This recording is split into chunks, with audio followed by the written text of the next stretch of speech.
अमित भाटी जी। राधा वल्लभ सिंह। राधा वल्लभ श्री हरिवंश महाराज जी, आपके चरणों में कोटि कोटि नमन। महाराज जी, श्री जी की कृपा से आपसे पहले भी एक प्रश्न पूछ चुका हूँ कि अगर कोई माँ बहन के साथ हिंसा कर रहा हो तो हमें क्या करना चाहिए। गुरुदेव, आपके इसका जवाब बहुत ही सुंदर दिया। आशा है उससे लोग काफी प्रेरित हुए होंगे। गुरुदेव, आपको आज के समय में लाखों लोग सुन रहे हैं और आपकी वाणी पर लोग काफी अमल भी कर रहे हैं। आज के समाज में आपने राधा नाम की एक नई ऊर्जा प्रदान की है। गुरुदेव, आज के भी प्रश्न से इसमें पहली बात यह है कि फिर हम प्रार्थना करते हैं, साउंड में कोई सामर्थ्य नहीं होती, बात मशीन की होती है। मशीन हटा दो तो साउंड कुछ नहीं बोल पाएगा। ये साउंड है, इसमें पावर, ऊर्जा गुरुदेव है, प्रिया जो है, ये सब उन्हीं का बात है। हमारी तो कोई बात, हमारी बात तो वो स्वामी तुलसीदास जी के सामने जब अकबर सम्राट ने ताज उतार के रखा तो आंसू आ गए। तो बाद में उनके निज जनों ने पूछा कि प्रभु, बादशाह ने प्रणाम किया, ताज रख दिया, इसलिए आंसू आ गए? बोले नहीं, इसलिए आए कि जब राम का नहीं था तो मांगने से रोटी भी नहीं मिलती थी। आज राम ने स्वीकार कर लिया तो बादशाह भी ताज उतार के रखता है। बात नहीं, उनकी स्वीकृति से है, अपने लोगों का क्या है। पूरा जीवन भिक्षुक जीवन, भला हमारी सामर्थ्य क्या कि हम राधा नाम की महिमा प्रकाशित कर सके? हमारी सामर्थ्य क्या हम किसी के अंतःकरण का परिवर्तन बस ये है कि करें, करावें आप सब और जने बढ़ाई दें जी। महाराज जी, आशा है कि आज के प्रश्न से भी काफी लोग कुछ सीखेंगे। गुरुदेव, जिस बाप ने अपनी जान से भी प्यारी बेटी दी हो, जिस भाई ने अपनी हमजोली बहन दी हो, एक बहन ने अपनी परछाई दे दी हो, एक माँ ने जो दुनिया सब कुछ दे सकती है बट अपनी संतान, उस माँ ने अपनी बेटी दी हो। गुरुदेव, फिर भी लोग आजकल की शादियों में काफी दहेज मांगते हैं और अगर मन मुताबिक दहेज नहीं मिले तो लड़की के साथ हिंसा तक कर देते हैं। गुरुदेव, इस पर भी थोड़ा प्रकाश डालेंगे तो सब लोगों की आंखें खुलेंगी। आप प्रकाश क्या डालना है, बात यह है कि जो अपनी बेटी को दे रहा है तो मुझे तो लगता है कि जितनी उसकी सामर्थ्य होगी उठा नहीं रखेगा, जैसा हमने देखा है। क्योंकि कहीं तो पैदा हुए हैं परिवार में ही, और देखा है कि जितनी अपनी सामर्थ्य होती है, बाप माँ और परिवार वो कर्जा लेके भी चाहता है, भले मांगो या ना मांगो, कि हम अच्छे से अच्छा अपनी बेटी का ब्याह करें, बारातियों का स्वागत करें। पर जब वर पक्ष के ये बात रख देते हैं कि इतने लाख या इतने, तो उस ममता भरे परिवार में विषमता पैदा हो जाती है कि इससे अच्छा है बेटी पैदा ना होती। ये जो आज गर्भ हत्याएं हमारे बहुत बड़े पाप की प्रवृत्ति बढ़ रही है, माताओं बहनों में भी समाज में भी, तो उसका कहीं ना कहीं काफी दोष इस दहेज प्रथा पर है। क्योंकि हमने देखा है कि गांव के जैसे किसान आदमी है, बेटी को पढ़ाया लिखाया, सुंदर पुष्ट किया, ब्याह योग्य हो गई, जिनके घर में अब बोले हमको इतने लाख चाहिए, और बेचारा आके घर में बैठ के रो देता है कि किसी तरह तो हम परिवार का पोषण कर रहे हैं, क्या करें। अब बेटी का ब्याह करना है, थोड़ा खान पान हो रहा हो जिस घर में, थोड़ा लड़का अच्छा हो, और वो इतने लाख मांग रहे हैं, और अपनी खेती पूरी जमींदार के यहाँ रख देता है, और ब्याज पे ब्याज वो लगा, मतलब कितना उसको अब क्या सोचेगा पड़ोसी जो देखा दशा कि यार इससे अच्छा मार दो। बुद्धि भ्रष्ट हो गई दहेज प्रथा के भय से। अच्छा, कुछ ऐसे हम वहाँ थे निम्बुआ घाट, गंगा जी के किनारे भ्रमण करते, फतेहपुर जिले में है। तो ऐसे संतों के पास तो आते रहते ना दर्शनार्थ या संभाषणार्थ। तो एक गृहस्थ ब्राह्मण परिवार के आते थे। तो अब जब मार्ग में चल रहे हैं तो कभी कोई ना कोई बात तो हो ही जाती है भागवतिक। तो अपनी बेटी को लाए थे, तो यहाँ सब जली हुई थी ऐसे पूरे, ऐसे इतना चेहरा ऐसे और सुंदर एकदम और अच्छे। तो वो जब आए तो दृष्टि तो जाती ना जैसे ऐसे, तो वो भयावही दृष्टि देखी तो उनका, इस बच्चे को क्या हो गया? तो उनका, महाराज इसका ब्याह किया था, जितनी हमारी सामर्थ्य थी, जितना उन्होंने मांगा था उतना दहेज दिया था। पर वो लोग, अब जो सुशील बच्ची थी, जब वो बता रहे थे तब उसके आंसू चल रहे थे उस बच्ची के।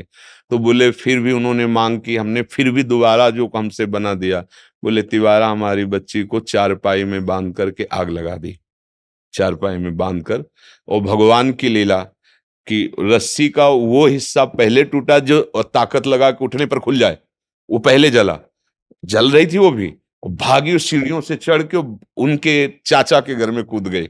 छप्पर होते ना आंगन में, छप्पर के सारे जे नीचे कूद, जे जलती उन्हें देखा तो कंबल आदि से ढका और उनके पास बंदूक थी कि अब नहीं, अब ये मेरी बेटी हो गई। उन्हीं के परिवार, अगर किसी ने इधर आंख उठाई तो गोली मार देंगे। वो बोले हमें सूचना दी गई, हम अपनी बेटी को ले ऐसे। अब बोलो ये राक्षस है या मनुष्य है? वो बेटी जिंदगी, अब उसके अंतरात्मा में जो उनके प्रति भाव आएगा वो उसे झेल नहीं पाएंगे चाहे जितना। तो कई तरह से दहेज प्रथा से बहुत हानि है। और हमें लगता है कि अगर तुम्हें सुंदर सुशील कन्या मिल जाए और उससे तुम्हारी वंश परंपरा, देशभक्ति, भगवत भक्ति, बुद्धिमान ऐश्वर्यवान पुत्र पैदा हो, वो अच्छा। या उसको इस तरह से परिवार को क्लेश देना, उस बच्ची को क्लेश देना, या वो परिवार वाला बच्ची जिसके है वो ये सोचने पर मजबूर हो जाए कि इससे तो अच्छा है कि हमारी बच्ची ना होती। तो ये दहेज प्रथा तो बहुत ही कहीं किसी भी तरह लाभदायक नहीं है, कहीं भी किसी भी। और जो इस तरह से दहेज लिया जाएगा वो लिख लो और उस परिवार की जांच कर लेना। कुछ वर्षों के बाद उस परिवार में ऐसा षड्यंत्र रचेगी माया कि शांति और सुख नहीं होगा, शांति सुख नहीं हो सकता। दूसरे को दुख देकर, जलाकर, क्लेशित करके आज तक कभी कोई सुखी नहीं हुआ है, ये पक्की बात है। और सबसे प्रार्थना है कि बेटियों की भावना में उनका गर्भ की हत्या कर देना, इस ये समझ लो आपके पास कोई प्रायश्चित नहीं इस पाप से हटने का। अरे आप पढ़ने लिखने दो।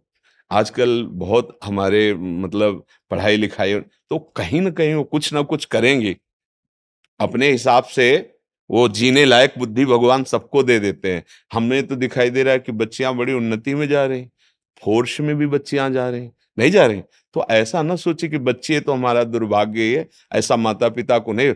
और कई जगह हमने देखा जहां बूढ़े माता पिता को कोई सहयोग नहीं देता, तो हमने देखा बच्चियां ही सहयोग देती हैं। कभी लड़कों को किडनी देते हुए नहीं देखा अपने बाप को। जहां सुनने को आता है तो बेटी ही किडनी देती नजर आती है। लड़के चार हैं, हिस्सा बांट लिए, अब वो एक एक रोटी देने के लिए पड़े, वो भाग के भी जब माता पिता बेटी के पास वही दुलार करती है, क्योंकि वो करुणामयी है ना, मातृ स्वरूप हृदय में विराजमान ना। अच्छा बेटी नहीं होगी तो बेटा आसमान से पैदा हो जाएगा क्या है? सोचो चाहे करोड़ों का घर हो और एक स्त्री शरीर ना हो उस घर में, किसी काम का घर नहीं है, और मेहनत करके आते हो, भले 200 रुपया लाते हो और उस दैवी शक्ति के हाथ में रख दो, तुम्हारे पूरे परिवार का पोषण करेगी, किसी को भूखा नहीं रहने देगी, सबको वाणी के द्वारा, चेष्टाओं के द्वारा प्रसन्न रख। ये मात्र शक्ति है। इसके साथ ऐसी भावना करना कि तुम्हारे केवल चिन्ह का ही तो फर्क हुआ, तुम्हारी संतान पुरुष चिन्ह से युक्त हुई तो तुम इतने महान हो गए कि आप गाली दे रहे हो, आप उसको कष्ट दे रहे हो, आप पैसे ले रहे हो और वो अपने पूरे जीवन को तुम्हारे को समर्पित किए। ये भारी दंडनीय अपराध है। यहां दंड अगर नहीं मिला ना तो तैयार रहो, फिर भगवान के शासन से फिर किसी को बचने का चांस नहीं मिलता। तिनकर काल रूप में भ्राता, बहुत बहुत सावधान। ये तो बहुत अच्छा प्रश्न आपने किया है, क्योंकि समाज के लिए बहुत सुधार। जिसने अपनी बच्ची हमें दे दी, अपना सर्वस्व दे दिया मानो, अब उससे हमें मांगने की जरूरत नहीं है। और भगवान, जब आप नहीं ऐसा दबाव डालोगे तो देने वाला वो है, वो ऐसा कुछ देगा कि एक घर में ब्याह हुआ हमारे परिचय का, उनके परिवार के जनों ने उनको अलग कर दिया क्योंकि उन्होंने दहेज नहीं दिया था, गरीब परिवार थे। तो अब उस लड़के ने राजी होकर ब्याह किया, क्योंकि कुछ लड़के ऐसे बुद्धिमान होते हैं कि अगर हमारा भाव बन रहा है, हमारे अनुकूल पड़ रहा है तो हम धन लेके क्या करेंगे। पर माता पिता का भाव धन के प्रति था तो उसको अलग कर दिया, एक कमरा केवल दिया। फिर इतना द्वेष बढ़ा परिवार का कि उसको जहर दे दिया और वो विक्षिप्त हो गया, मरा तो नहीं पर पागल हो गया। तो अब उसकी लड़की की दशा, सब कुछ परिवार वालों ने ले लिया, एक कमरा दे दिया, 1-2 बीघा जो खेती वो करने लायक नहीं, क्योंकि रोड में वो बैठा। अब जो उसकी संतानें हुई थी, आज ऐसी हाई ऊंची डिपार्टमेंट में है कि गांव ऊपर मकान बना हुआ है, और वो जब आते हैं ना तो गाड़ियों से आते जिनके खाने का नहीं था। धर्म से चले ना तो आज पिता, वो जो पागल पिता है ना, ऐसे गोद में रख रहे हैं बच्चे उनकी सेवा में, और जो माँ घरों में काम करके अपने बच्चों को पढ़ाया ना, हाँ, कोई एयरफोर्स में है, कोई ये थल सेना इसमें इसमें है, मतलब कई तो फोर्स में है, और इतने विद्वान हैं कि जो आचार्य महर्षि महर्षि योगी के उसके आचार्य हैं वो, और उनमें पढ़ा रहे हैं। छोटे छोटे बच्चे जो थे वो अच्छी बहुत, तो भगवान दिया ना, देखो अच्छी पदवियां दे दी, अच्छा। और वो जो घर वाले हैं वो उसी की स्थिति में पड़े। अगर भगवान देंगे ना तो आप महान बन जाओगे, और किसी भी जीव को सताना, फिर वो तुम्हारी शरणागत हुई है, पाणी ग्रहण तुमने किया, तुम्हारे घर में आए, कितने राक्षसी स्वभाव के होते हैं। घर में आए हुए, एक शरण में आए हुए एक कबूतर के लिए महाराज शिवी ने अपने शरीर का मांस चढ़ा दिया, और वो कन्या आई है तुम्हारे घर में अपने माता पिता मानकर, अपना भाव रख करके, तो उसको ये समझना चाहिए कि बहुत बड़ी लक्ष्मी हमारे घर आ गई है, अब इससे जो संतान होगी कुल परंपरा चलेगी। तो ये दहेज प्रथा तो बिल्कुल ही, इस पर सरकारी शासन भी होना चाहिए, और सामाजिक खुद हमारी ऐसी स्थिति होनी चाहिए कि हमें चाहिए कि हम अपने धन से संतुष्ट रहे। आपने कन्या दे दिया, बहुत सुंदर बात है, अब हमारा खुद भाग्य आगे काम करेगा, हमें आपसे नहीं चाहिए। और हमने देखा है कि माता पिता, ऐसे बात अलग है कोई दुष्ट स्वभाव का हो, नहीं, वो कोशिश करते हैं मैं क्या दे दूं अपनी बेटी को, पक्का, ये पक्का है। हाँ, मतलब जब बेटी विदा होती है ना, जनक जी के भी आंसू आ गए थे जब सिया जी को विदा कर रहे। कोई भी ऐसा पिता लें जिसके हृदय में, तो वो काहे को रखेगा, अपने जो जितनी सामर्थ्य उतना तो दे ही देगा। तो इसलिए मुझे लगता है दहेज नहीं मांगना चाहिए, दहेज देने के भय से गर्भ में बेटी की हत्या नहीं करनी चाहिए। वो आज का समय देखो, आज का समय ऐसा है कि बेटी, देखो हमारे राष्ट्र में तो बेटी ही राष्ट्रपति है। हमारे देश के राष्ट्रपति कौन है? है नहीं? मतलब राष्ट्र के स्वामित्व का जो प्रथम पद है वो देवी बैठी हुई है, शक्ति तो बैठी हुई है। अगर बिटिया पढ़ लिख गई तो राष्ट्रपति भी बन सकती है।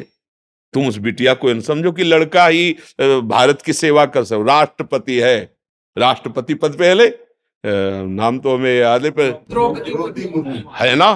तो आप सोचो, देखो कितनी सुंदर बात, हमारे राष्ट्र के प्रधान पद पर देवी बैठी हुई है। तो हमें चाहिए कि हम अपनी पुत्री को पढ़ाएं लिखाएं, सुशील, आज के वातावरण की गंदगी से दूर बचाएं, और फिर भगवान चाहेंगे तो आज की, देखो आज की पढ़ी लिखी बच्चियां ऐसी है ना कि वो अपनी सामर्थ्य से जी सकती हैं। धीरे धीरे भगवान भी ऐसी उन्नति उनकी कर रहे हैं मानसिकता की कि फिर अच्छे से, हाँ, माता जी के कई रूप हैं हमारी। फिर एक जो रूप है ना प्रचंड दंड देने वाला, फिर वो रूप जब प्रेरित कर देती है ना, तो फिर नचनी नाच नचा लेती है उस परिवार को, नचा देती है। हाँ, फिर हमारी भगवती की बड़ी सामर्थ्य है, वो बैठ जाएंगे बुद्धि में कि तुम देखना चाहते हो स्त्री में क्या सामर्थ्य है, पूरी खा पानी पा जाएंगे, क्योंकि दैवी शक्ति है। इसलिए नमन, तो तुम्हारे परिवार का पोषण और मंगल हो। हमें लगता है दहेज प्रथा बहुत ही हानिकारक है, बहुत ही ये हमारे समाज का एक ऐसा रोग है जो बहुत पुराने से चला आ रहा है, और इस रोग से ग्रसित होकर के बहुत लोग छिन्न भिन्न हो जाते हैं, खिन्न हो जाते हैं, उदास हो जाते हैं। बेटी पक्ष के लिए उनके हृदय में अश्रद्धा पैदा हो जाती कि अगर आज बेटी ना होती तो मैं ऐसा नहीं।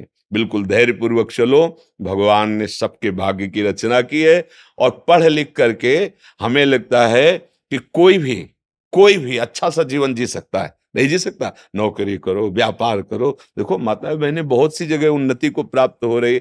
आजकल तो बच्चे पढ़ते पढ़ते ऐसे नौकरियां करने लगते हैं कि माता पिता की भी सेवा करते हैं, और जहां ब्याह हो उस पक्ष को भी संतुष्ट करने की सामर्थ्य उन्हीं बच्चियों में है, पैसे पैसे कमाने लगी है। तो पर दहेज लेने वाली भावनाओं का त्याग कर देना चाहिए। हाँ, सब नौजवान भाई समाज सुधारक बनो, व्यसन त्यागो, गंदी बातें गंदी आदतें जो हमारे समाज में फैल रही, एक दूसरे मिल करके रोको। अगर आप रुके और एक मित्र को रोका तो दूसरे को रोकने की सामर्थ्य रखता है। ऐसे अगर हमारा एक मोहल्ला सुधर गया तो फिर एक गांव सुधर जाएगा, एक गांव सुधर गया तो एक नगर सुधर जाए। धीरे धीरे हम लोग भारतवासी हैं, सौहार्द ही हमारा स्वरूप है। गांव में रहते हजारों लोग थे, पर लगता था हम सब एक ही घर के हैं। सब एक ही घर के लगते थे। आज जो हमारी विविधता भावनाओं में, ये ऊंचता नीचता, ये सब बड़े छोटे, ये सब जो धन को लेकर के, जन्म को, कुल को लेकर के कई तरह, ये सब मानसिकताएं केवल हैं। हम एक ही प्रभु के बच्चे हैं। अगर हम अच्छे आचरण से चलें तो हम मनुष्य जीवन बड़ा आनंद में, सुख में व्यतीत। अच्छा, ये हमारे जवान भाइयों को ही जरूरत है, क्योंकि यही हमारे देश के भविष्य हैं। अब 15 से लेकर के 35 तक की अवस्था के जितने हैं ना, ये तूफानी अवस्था होती है। अगर इसमें गंदी बातें आ गई, गंदा आहार, गंदा व्यसन, तो फिर ठीक नहीं है। हाँ, अच्छी समाज का संगठन करो और स्वयं अच्छे बनो और दूसरों को अच्छाई के मार्ग पर चलने का सहयोग दो, प्रेरणा दो।